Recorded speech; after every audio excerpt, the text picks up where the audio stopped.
Hello friends, welcome back to my channel. मैं हूं आपकी फ्रेंड वर्षा। फ्रेंड्स, आज की इस वीडियो में हम बात करेंगे UP PGT and TGT commerce के प्रैक्टिस सेट की, जिसके लिए हमने नया टॉपिक लिया है डेप्रिसिएशन। स्टार्ट करते हैं वीडियो को। वीडियो आपको पसंद आती है तो वीडियो को लाइक कीजिए, फ्रेंड्स या शेयर कीजिए, और किसी भी तरह की कोई भी क्वेरी हो तो प्लीज जरूर बताइएगा। तो स्टार्ट करते हैं आज की इस वीडियो को। Depreciation represent a decrease in, यानी कि इस क्वेश्चन में पूछा गया है डेप्रिसिएशन में कमी आती है तो वो हमें क्या बताती है। तो हमें ऑप्शंस को देखना है। ऑप्शंस है हमारे market value of fix assets, यानी कि फिक्स असेट्स की मार्केट वैल्यू में कमी बताती है। Market value of floating asset, जो फ्लोटिंग असेट्स हैं उसकी वैल्यू में बताती है कमी। मार्केट वैल्यू डिवेंचर इश्यूड, या फिर book value of fix assets.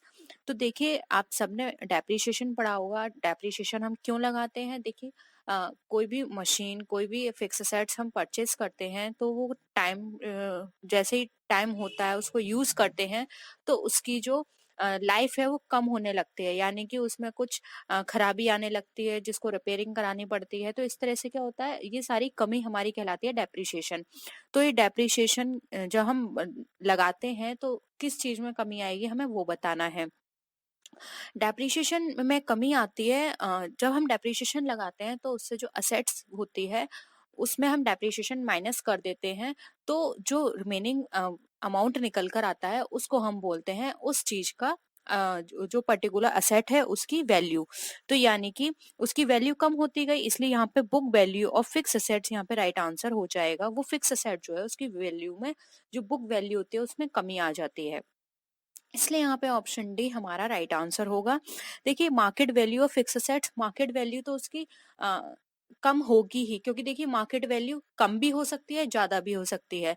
लेकिन यहाँ पर जो उसकी बुक वैल्यू होगी, जो कि मेंशन की गई है, जो भी रिकॉर्ड्स प्रिपेयर किए गए हैं वहां पर उसकी बुक वैल्यू शो होगी। वहां पर जो उसकी डिप्रिसिएशन निकालने के बाद जो वैल्यू निकल कर आई है उसको माइनस करने के बाद उसकी बुक वैल्यू कम हो जाएगी। रही बात फ्लोटिंग असेट्स की, तो ये जरूरी नहीं है कि फ्लोटिंग असेट्स पर हो। Market value of debenture issued, debenture issued depreciation, यहाँ पर डिवेंचर्स इश्यूड पर डेप्रिसिएशन का कोई मतलब नहीं है, क्योंकि डेप्रिसिएशन पर वो सॉरी डिवेंचर्स पर हमारी डेप्रिसिएशन नहीं लगाई जाती है। जो डेप्रिसिएशन हैं वो हमारी लगाई जाती हैं जो हमारी प्लांट एंड मशीनरी होती है, हमारे बिल्डिंग हो गई, इस तरह की चीजों पे जो हमारी फिक्स असेट्स होती हैं उन पर लगाई जाती है। इसलिए यहाँ पे book value of fix assets हमारा राइट आंसर हो जाएगा। नेक्स्ट क्वेश्चन पे आते हैं। Depreciation is a process of, अब डेप्रिसिएशन किस तरह की प्रोसेस है हमें ये बताना है। ये एक एलोकेशन है, वैल्यूएशन है, बोथ एलोकेशन एंड वैल्यूएशन, या फिर नन ऑफ दीज। तो देखिए, डेप्रिसिएशन जब हम लगाते हैं तो इससे हमारे क्या होता है, किसी भी वस्तु में कमी आती है, जिससे वो जो कमी होती है अ, हमें पता चलता है कि इसका अब वास्तव में जो वैल्यू है वो कितना है।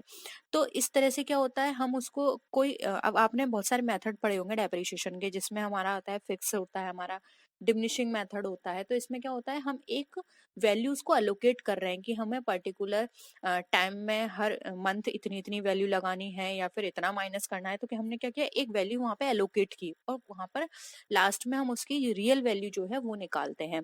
तो यहाँ पर बोथ एलोकेशन एंड वैल्यूएशन हमारा राइट आंसर हो जाएगा। डेप्रिसिएशन के अंदर हम एलोकेशन करते हैं एक वैल्यू का, जो कि हर, अगर हम स्ट्रेट लाइन मेथड यूज करें तो हर महीने जो भी सिस्टम है कंपनी का उस अकॉर्डिंग, उस टाइम पीरियड के अकॉर्डिंग वही वैल्यू हर बार उसको माइनस करेंगे।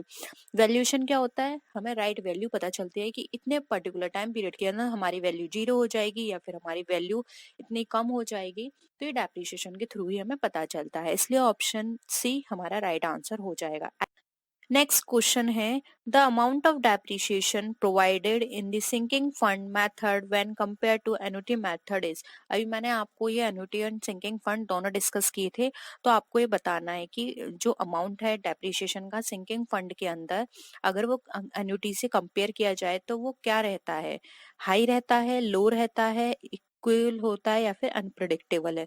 तो देखिए अगर हम बात करें सिंकिंग फंड मेथड में जो डेप्रिसिएशन का अमाउंट होता है एन्युटी के अकॉर्डिंग, तो यहाँ पर अगर हम बात करें तो इसकी वैल्यू कैसी होगी, इसकी वैल्यू लो होती है। क्यों? क्योंकि मैंने अभी आपको बताया कि एन्युटी में क्या होता है, एक वहां पर टेबल फॉलो की जाती है, एन्युटी टेबल जिसको बोलते हैं, उसके अकॉर्डिंग निकाला जाता है। जबकि सिंकिंग फंड में क्या होता है, जो प्रॉफिट होते हैं उनमें से कुछ अमाउंट जो हमारे इन्वेस्ट कर दिया जाता है एक फंड में, और उस अमाउंट को यहाँ पर शो किया जाता है एज इंटरेस्ट, या हम बोल सकते हैं एज अ डेप्रिसिएबल वैल्यू। तो इसकी जो अमाउंट होता है वो एन्युटी टेबल से हमेशा कम रहता है। ठीक है, तो यहाँ पर लोअर इसका राइट आंसर हो जाएगा।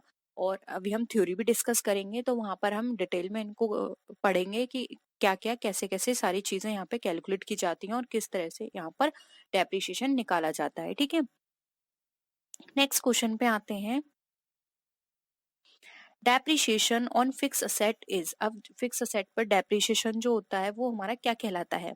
अ source of fund, an application of fund, on flow of, no flow of fund, या फिर नन ऑफ द अबव। तो देखिए अगर हम फिक्स असेट पर डेप्रिसिएशन निकालते हैं, तो यहाँ पर ये ना तो कोई सोर्स ऑफ फंड है, क्योंकि यहाँ से हमें कोई भी फंड जनरेट नहीं हो रहा। ठीक है, एन एप्लीकेशन ऑफ फंड, अब यहाँ पर किसी फंड का कोई यूज भी नहीं हो रहा, क्योंकि यहाँ पर तो हम एक तरह से बस एक रिकॉर्ड करके चल रहे हैं कि इतने टाइम पीरियड तक हमारी वैल्यू जो है इस असेट की जीरो हो जाएगी या फिर कम हो जाएगी, हमें दूसरी परचेस करनी पड़ेगी। एक अंदाजा लग जाता है कि इतने टाइम पीरियड बाद हमें एक मशीन परचेस करनी है। ठीक है, यहाँ पर उस कोई फंड का हम यूज नहीं कर रहे हैं। नो फ्लो ऑफ फंड, ये बिल्कुल करेक्ट आंसर है, क्योंकि यहाँ पर जो असेट है उसकी बस हमने उसकी लाइफ के अकॉर्डिंग, जो भी उसकी लाइफ है उसके अकॉर्डिंग हम यहाँ पे डेप्रिसिएशन निकाल लेते हैं, जिससे हमें पता चल जाता है कि कितने टाइम बाद इसकी क्या वैल्यू रहेगी। यहाँ पे फंड का कुछ भी लेना देना नहीं है, ना हमारे पास फंड जनरेट हो रहा है और ना ही हमारे पास से कहीं फंड इन्वेस्ट हो रहा है या फिर यूज हो रहा है। ठीक है, तो ये नो फ्लो ऑफ फंड यहाँ पे हमारा राइट आंसर हो जाएगा। ठीक है, तो आई होप ये भी क्वेश्चन आपको पूरी तरह से क्लियर है। नेक्स्ट क्वेश्चन पे आते हैं। What is generally accepted basis of valuation of fix assets. अब यहाँ पर हमें बताना है कि अब इनमें से कौन सा जो है जनरली एक्सेप्टेड बेसिस है हमारा। अगर हम फिक्स असेट में बात करें डेप्रिसिएशन का, कौन सा है जो कि जनरली एक्सेप्टेड होता है या फिर हर कोई उसको फॉलो करता है उस मेथड को। ऑप्शन है historical cost less depreciation, replacement cost, net realisable value, या फिर हिस्टोरिकल कॉस्ट। तो देखिए यहाँ पर अगर हम बात करें historical cost less depreciation, replacement cost क्या होती है, इसमें एक वैल्यू जो होती है उसको रिप्लेस करके इस वैल्यू को निकाला जाता है। नेट रिलाइजेबल वैल्यू क्या होती है, जो टोटल जो लास्ट में हमें सारे इंस्टॉलेशन या जो भी हमने उसमें रिपेयरिंग करी है उन सारी खर्चों को निकालने के बाद ये नेट रिलाइजेबल वैल्यू निकल कर आती है। और हिस्टोरिकल कॉस्ट होती है जो कि पहले से हमारी बुक्स में मेंशन है। और फर्स्ट है हमारी हिस्टोरिकल कॉस्ट लेस डेप्रिसिएशन। तो देखिए अगर हम फिक्स्ड असेट पर बात करें तो उसकी एक निश्चित दर से जो लागत होती है उस पर कॉस्ट माइनस की जाती है, एक पर्टिकुलर अमाउंट वहां पे निकाला जाता है कि इतना अमाउंट हमारा डेप्रिसिएशन का है इस असेट में। अब आप सबको पता है कि जब भी हम डेप्रिसिएशन निकालते हैं तो वो कैसे निकालते हैं, चाहे उसका बाजार मूल्य ज्यादा हो या प्रतिस्थापना मूल्य उससे कम हो या ज्यादा हो, उसके बेसिस पर ये किया जाता है।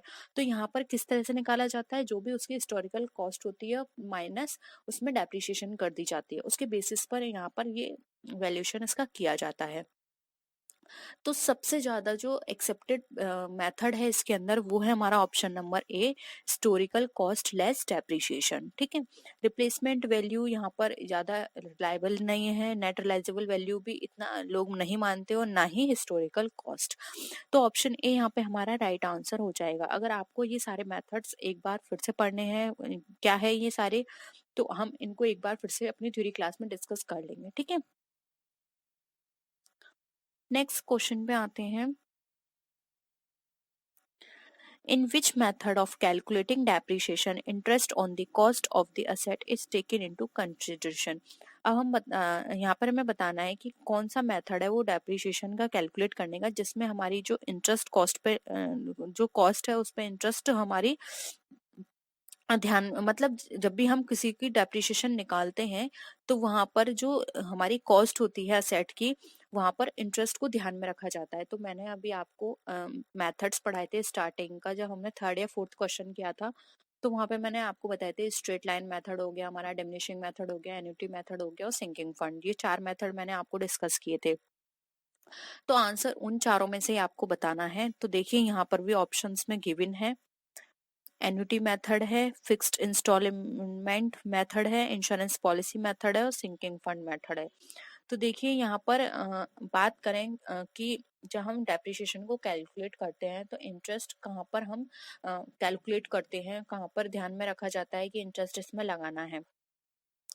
तो देखिए यहाँ पर ऑप्शन जो है एन्युटी मेथड, ये हमारा राइट आंसर होगा। एन्युटी मेथड के अंदर हम इंटरेस्ट भी निकालते हैं, क्योंकि मैंने आप को बताया था कि एन्युटी मेथड में क्या होता है कि कोई भी जब हम निकालते हैं ब्याज, इंटरेस्ट इसके अंदर निकालते हैं, या फिर जब हम इसमें डिमिनिशिंग डेप्रिसिएशन निकालते हैं तो डेप्रिसिएशन की वैल्यू क्या होती है इसमें सेम होती है। यानी कि एक एन्युटी टेबल से हमने एक वैल्यू ली, उसके बेसिस पर हमने असेट से मल्टीप्लाई करके वो वैल्यू निकाली, और हर साल हम उतनी ही वैल्यू निकालेंगे एज अ डेप्रिसिएशन। तो इसमें और फिर स्ट्रेट लाइन में क्या डिफरेंस रह गया? तो देखिए दोनों में मेन सिमिलैरिटी तो यही है कि दोनों की जो डेप्रिशिएबल वैल्यू होती है सेम होती है, बस डिफरेंस क्या है, वहां पर स्ट्रेट लाइन मेथड के अंदर कोई भी इंटरेस्ट चार्ज नहीं की जाती है और एन्युटी टेबल में इंटरेस्ट चार्ज की जाती है। ये माना जाता है कि जब भी हम इस असेट्स को, अगर हम जो भी सॉरी कोई भी अमाउंट अगर हम इस असेट में हमने इन्वेस्ट किया है, अगर हम यहाँ पे इन्वेस्ट ना करके कहीं और इन्वेस्ट करते, तो वहां पर हमें क्या मिलता है, एक इंटरेस्ट वहां से हमें रिसीव होता। तो ये सोचकर यहाँ पर एक इंटरेस्ट यहाँ पर चार्ज की जाती है इसके ऊपर, जिसको बोला जाता है एन्युटी मेथड। तो आप ये याद रखिए, एन्युटी मेथड और स्ट्रेट लाइन मेथड दोनों सेम है। डिफर क्या है, बस एन्युटी मेथड में कैलकुलेशन होता है एन्युटी टेबल से, सेकंड यहाँ पर इंटरेस्ट चार्ज की जाती है। ठीक है, तो सिर्फ इतना ही डिफरेंस है, बाकी ये बिल्कुल स्ट्रेट लाइन मेथड की तरह ही है। फिक्स्ड इंस्टॉलेशन मेथड वही स्ट्रेट लाइन मेथड आ गया, जिसको सेकंड नाम है।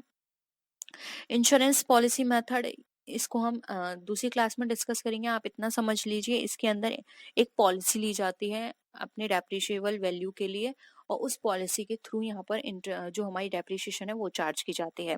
सिंकिंग फंड मेथड मैं ऑलरेडी आपके साथ डिस्कस कर चुकी हूँ। सिंकिंग फंड मेथड के अंदर एक फंड क्रिएट किया जाता है, जिसके अंदर हर साल वो जो हमारा अमाउंट है वो इन्वेस्ट किया जाता है, और जब हमारी वैल्यू असेट की जीरो आ जाती है तो वहां पर हम जो भी पैसा कलेक्ट हुआ है उसको निकाल कर वहां से हम दूसरी मशीन इजिली परचेस कर लेते हैं। ठीक है,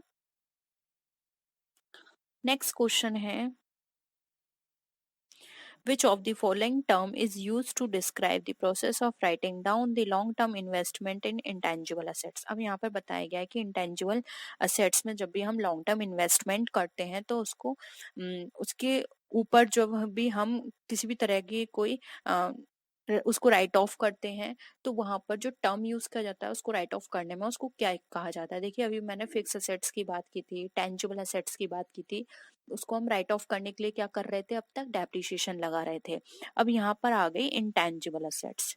ठीक है, याद रखिए टेंजिबल असेट्स में डेप्रिसिएशन यूज होता है, और जो हमारी इंटेंजिबल असेट्स होती हैं उसमें क्या होगा? तो देखिए पहले ऑप्शंस आप देख लीजिए।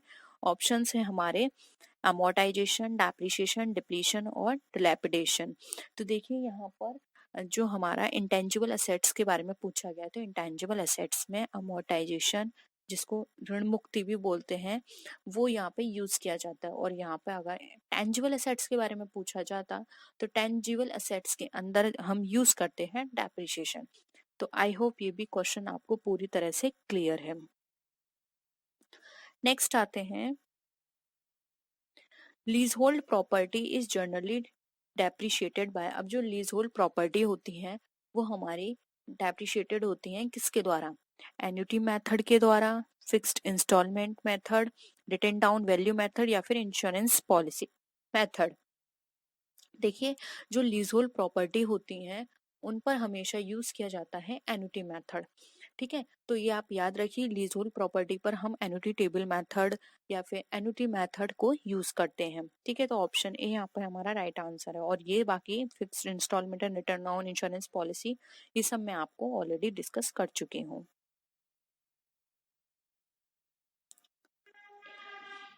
नेक्स्ट है generally accepted basis of valuation of a fix asset is. अब देखिए ये ना घुमा के फिर से ये क्वेश्चन पूछ लिया कि जो जर्नली एक्सेप्टेड जो मेथड है वैल्यूएशन का फिक्स असेट में वो कौन सा है। Replacement cost, net realisable value, historical cost less depreciation, या फिर कॉस्ट और market value whichever is lower. तो देखिए यहाँ पर मैं आपको ऑलरेडी ये बता चुकी हूँ, तो आंसर ये रहा हमारा हिस्टोरिकल कॉस्ट लेस डेप्रिसिएशन। ठीक है, तो ऑप्शन सी यहाँ पे हमारा राइट आंसर है।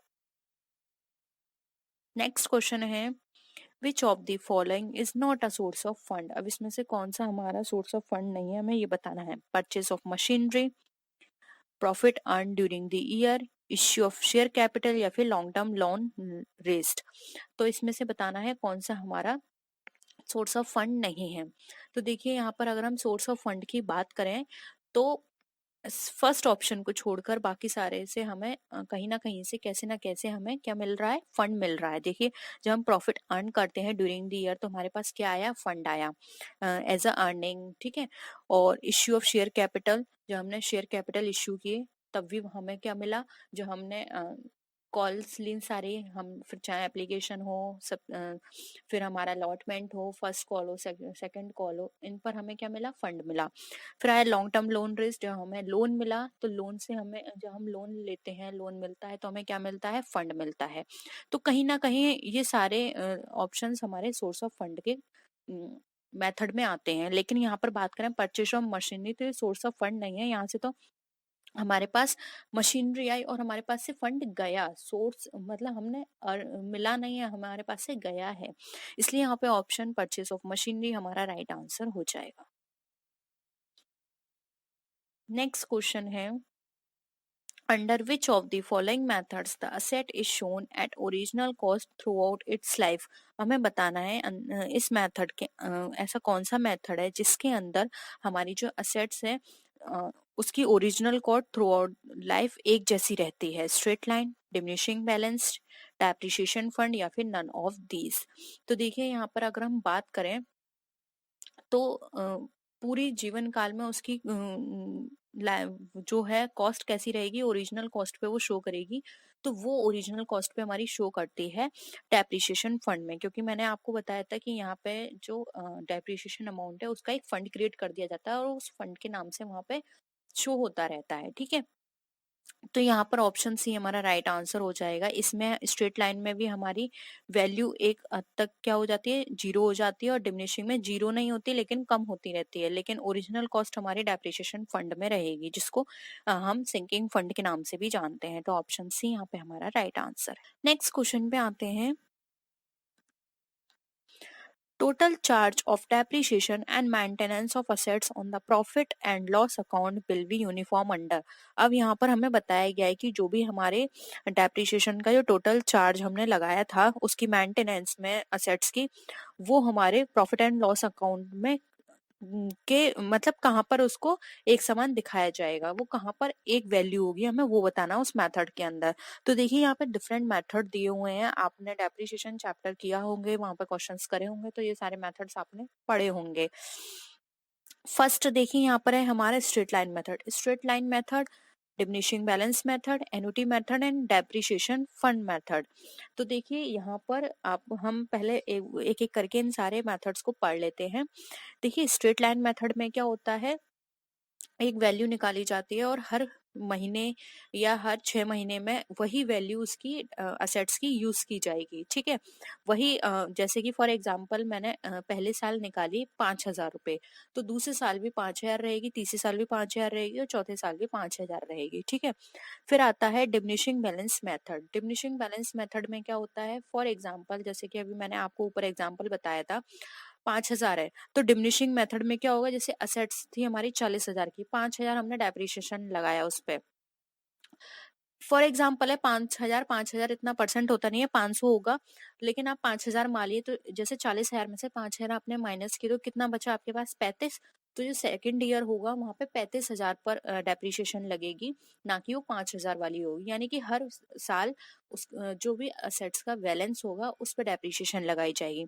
एन्युटी मेथड, एन्युटी मेथड के अंदर एक एन्युटी टेबल होती है जिसको फॉलो करके वहां पे उसकी असेट्स की जो डेप्रिसिएशन है वो निकाली जाती है। एक एन्युटी टेबल होती है और इसमें जो भी अमाउंट निकल कर आता है उससे मल्टीप्लाई कर दिया जाता है। एन्युटी टेबल में एक वैल्यू होगी, उस वैल्यू को हम लेते हैं और साथ ही साथ उस वैल्यू से जो भी असेट्स की टोटल वैल्यू होगी उसमें मल्टीप्लाई करके एक हमारी वैल्यू निकल कर आएगी जिसको हम डेप्रिशिएबल वैल्यू बोलते हैं। उसको हम शो करते हैं अपने अकाउंट्स में, ठीक है, डेप्रिशिएशन अकाउंट में। फिर आता है डेप्रिशिएशन फंड मेथड। अब देखिए डेप्रिशिएशन फंड मेथड, यहाँ पर एक फंड क्रिएट किया जाता है जिसको सिंकिंग फंड के नाम से भी जाना जाता है। इसके अंदर क्या होता है, हर साल एक फंड क्रिएट कर दिया जाता है और इसमें ये देखा जाता है कि अगर हम इस जगह अपनी बहुत सारी संपत्ति ऐसी होती हैं, मूल्यवान संपत्ति, जैसे कि एक टाइम के बाद वो खत्म होती ही होती हैं, तो वो ये सोच कर चलते हैं कि एक समय बाद जब ये खत्म हो जाएंगी तो हमें नई संपत्ति खरीदनी पड़ेगी, नई एसेट परचेस करनी पड़ेगी। तो उस समय इतना पैसा कहाँ से आएगा, तो वो पहले से ही उसमें इन्वेस्ट करते रहते हैं थोड़ा थोड़ा करके, जिससे कि अगर जब इसकी वैल्यू जीरो हो तो हम एक नई असेट्स परचेस कर लें इस फंड में जो भी हमने इन्वेस्ट किया है वहां से पैसा लेकर, ठीक है। तो डेप्रिसिएशन फंड वहां पे क्रिएट किया जाता है। तो यहाँ पर ये सारे मेथड आपने पढ़ लिए। अब आपको बताना है कि यहाँ पर जो रख रखाव में एक समान वैल्यू कहाँ पर होगी। तो अभी अभी मैंने आपको बताया कि एक वैल्यू जो फॉलो की जाती है वो की जाती है स्ट्रेट लाइन मेथड में। नाम से भी इजीली यहाँ पे समझ में आ रहा है। स्ट्रेट लाइन मतलब एक स्ट्रेट वैल्यू है जो हर साल हमें वही वैल्यू यूज करनी है, ठीक है। बाकी सारी तीनों मैंने आपको समझाई दी, ठीक है। नेक्स्ट क्वेश्चन है ऑब्सलेंस मीन्स डिक्लाइन। अब ऑब्सलेंस मीन्स हमें बताना है, ठीक है, क्या होता है। Declining in the value due to. अब जब वैल्यू में कमी आ जाती है तो किसके कारण क्या होता है उसमें। फॉल इन मार्केट प्राइस, जो उसके मार्केट प्राइस है वो कम हो जाते हैं। फिजिकल वियर एंड टेयर, यानी कि फिजिकली वियर एंड टेयर का मतलब यहाँ पे देखिए हिंदी में सही नहीं आया। फिजिकल वियर एंड टेयर का मतलब है उसमें टूट फूट हो जाती है। इनोवेशन यानी नई हो जाती है, या फिर एफ्लक्स ऑफ टाइम यानी समय का प्रवाह, या फिर अगर हम इसको और दूसरे नाम से लें तो ये है हमारा समय बीत जाना, ठीक है। तो ऑब्सलेंस मीन्स का मतलब अगर हम बात करें तो यहाँ पर obsolescence mean decline in the value due to. अब किसके कारण ऑब्सलेंस माना जाता है। ऑब्सलेंस माना जाता है हमारा कोई भी नई प्रोडक्ट या फिर कोई नई मशीनरी, कोई नई टेक्नोलॉजी मार्केट में आ जाती है तो इससे क्या होता है, हमारे प्रोडक्ट जो होता है जो हमारे पास पहले से है वो ऑब्सलेंस में चला जाता है। फॉर एग्जाम्पल, अगर आपके पास कोई प्लांट है, ठीक है, कोई प्लांट है या कोई मशीनरी है वो आपके कंपनी में वर्क करती है और उसको काम करने में या फिर जितना आपको प्रोडक्ट चाहिए वो कम से कम 5 घंटे में तैयार होता है उतना माल। अब मार्केट में कोई ऐसा नई मशीनरी आ गई जो उतनी ही क्वांटिटी को 2 घंटे में प्रिपेयर कर देती है, तो इससे क्या होगा, हर कोई फिर उसी कम मशीन की तरफ मूव कर जाएगा। और आप खुद भी सोचोगे कि जो प्रोडक्ट मुझे 5 घंटे में मिलते हैं वो मुझे 2 घंटे में मिल रहे हैं, तो इससे मेरी क्या हो रही है, मेरी इलेक्ट्रिसिटी बच रही है, वर्कर्स की जो लेबर है वो बच रही है, और या फिर मैं उतने घंटे में और ज्यादा प्रिपेयर करवा सकता हूँ। तो आप क्या है, आपकी वो जो मशीनरी है वो आप उसकी जो वैल्यू एकदम डाउन हो जाएगी, वो ऑब्सलेंस में चली जाएगी।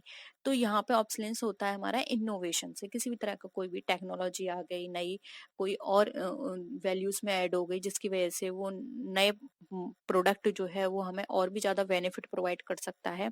तो इस कारण ये होता है। तो यहाँ पे ऑप्शन सी जो है वो हमारा राइट आंसर हो जाएगा, इनोवेशन। नेक्स्ट क्वेश्चन है the term amortization is generally use to indicate the fall in value of the following. अब जो amortization वर्ड है जो जनरली यूज किया जाता है वो कहाँ पे यूज किया जाता है, किसकी वैल्यू को में गिरावट आएगी तो वहां पे उसको इंडिकेट करता है ये वर्ड। ऑप्शंस है tangible fixed assets, intangible fix assets, current assets, या फिर क्विक असेट्स।